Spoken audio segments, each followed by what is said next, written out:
शिवपुराण में आज आपको शिवपुराण वायव्य संहिता में भक्तगण आज आपको बालक उपमन्यु को दूध के लिए दुखी देख माता का उससे शिव की आराधना के लिए प्रेरित करना और उपमन्यु की तीव्र तपस्या की कथा कहूँगा।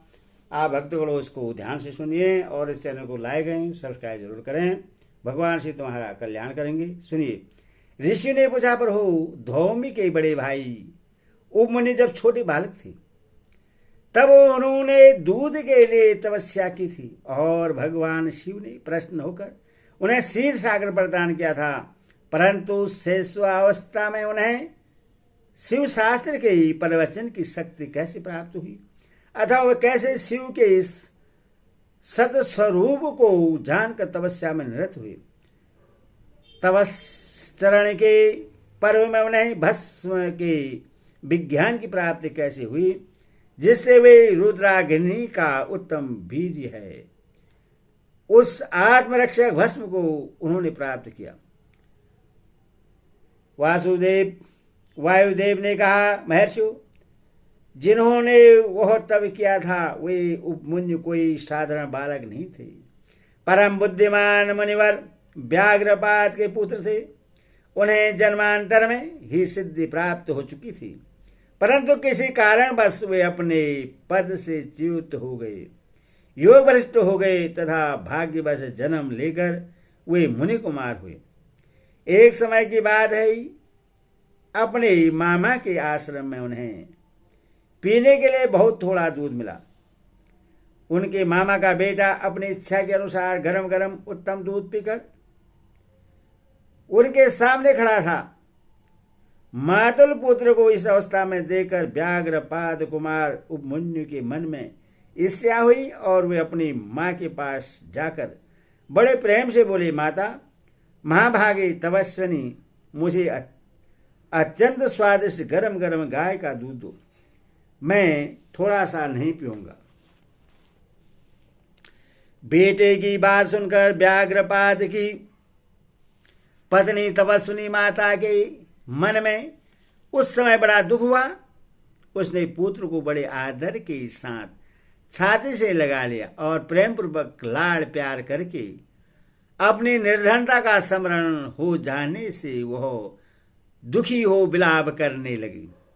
महातेजस्वी बालक उपमन्यु बारंबार दूत को याद करके रोते हुए माता से कहने लगा, मां, दूध दो, दूध दो।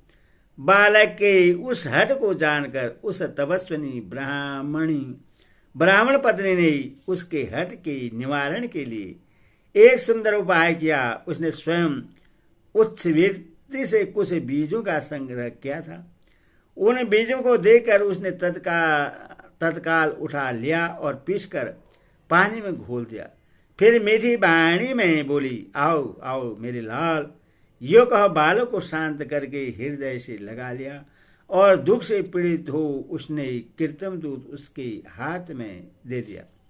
माता के दिए हुए उस बनावटी दूध को पीकर बालक अत्यंत व्याकुल हो उठा और बोला, मां, यह दूध नहीं है। तब वह बहुत दुखी हो गई और बेटे का मस्तक सूंघकर अपने दोनों हाथों से उसके कमर सदस्य नेत्रों को पोंछती हुई बोली, बेटा, अपने पास सभी वस्तुओं का अभाव होने के कारण दरिद्रतावश मुझ अभागिनी ने पीसे हुए बीज को पानी में घोलकर यह तुम्हें मिथ्या दूध दिया था। तुम दूध नहीं दिया, ऐसा कहकर रोते हुए मुझे बारंबार दुखी करते हो, किंतु भगवान शिव की कृपा के बिना तुम्हारे लिए कहीं दूध नहीं है। भक्तिपूर्वक माता पार्वती और अनुचरों सहित भगवान शिव के चरण बिंदु में जो कुछ संपृक्त किया गया हो वही संपूर्ण संपत्तियों का कारण होता है। महादेव जी ही धन देने वाले हैं। इस समय हम लोगों ने उनकी आराधना नहीं की है। वे भगवान ही सकाम पुरुषों को उनकी इच्छा के अनुसार फल देने वाले हैं। हम लोगों ने आज से पहले कभी भी धन की कामना से भगवान शिव की पूजा नहीं की है, इसीलिए हम दरिद्र हो गए और यही कारण है कि तुम्हारे लिए दूध नहीं मिल रहा है। बेटा पूर्व जन्म में भगवान शिव अथवा विष्णु के उद्देश्य से जो कुछ दिया जाता है वही वर्तमान जन्म में मिलता है, दूसरा कुछ नहीं। उपमुन्य बोले, माँ यदि माता पार्वती सहित भगवान शिव विद्यमान है तब आज से शोक करना व्यर्थ है। महाभागे अब शोक छोड़ो, सब मंगलमय ही होगा। माँ आज मेरी बात सुन लो, यदि कहीं महादेव जी हैं तो मैं देर से या जल्दी ही उनसे क्षीर सागर मांग लाऊंगा।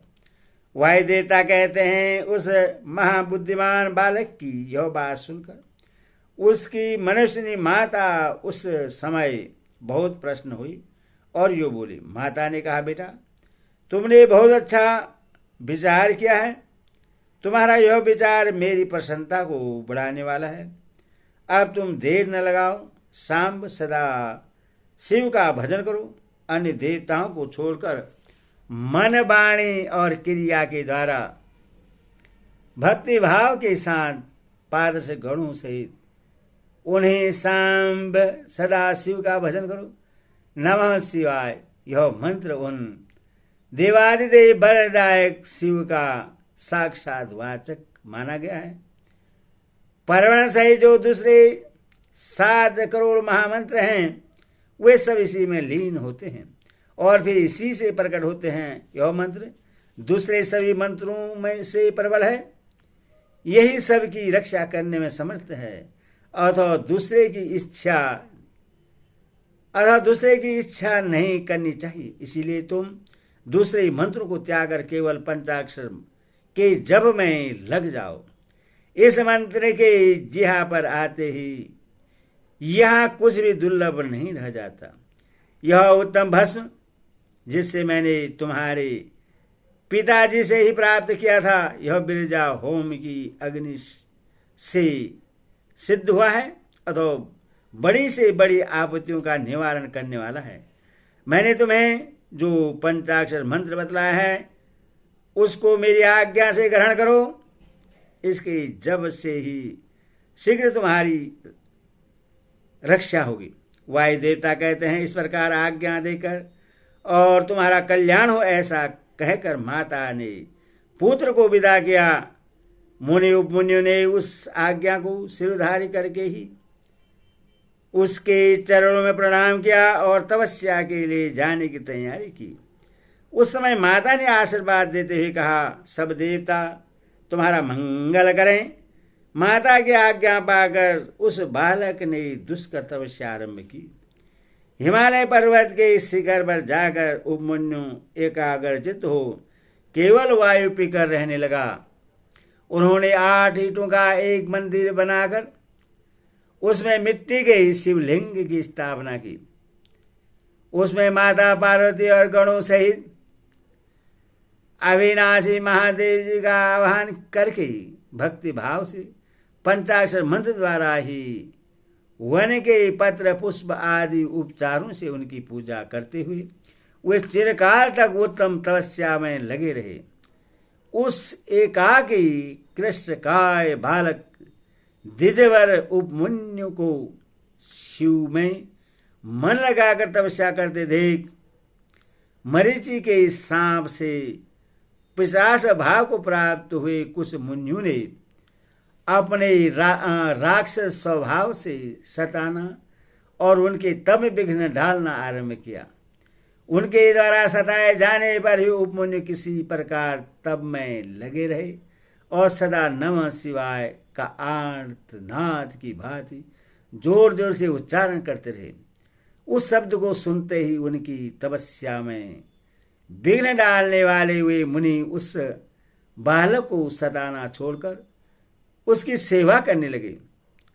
ब्राह्मण बालक महात्मा उपमुन्यु की उस तपस्या से संपूर्ण चराचर जगत प्रदीप्त एवं संतप्त हो रहा। ओम नमः शिवाय।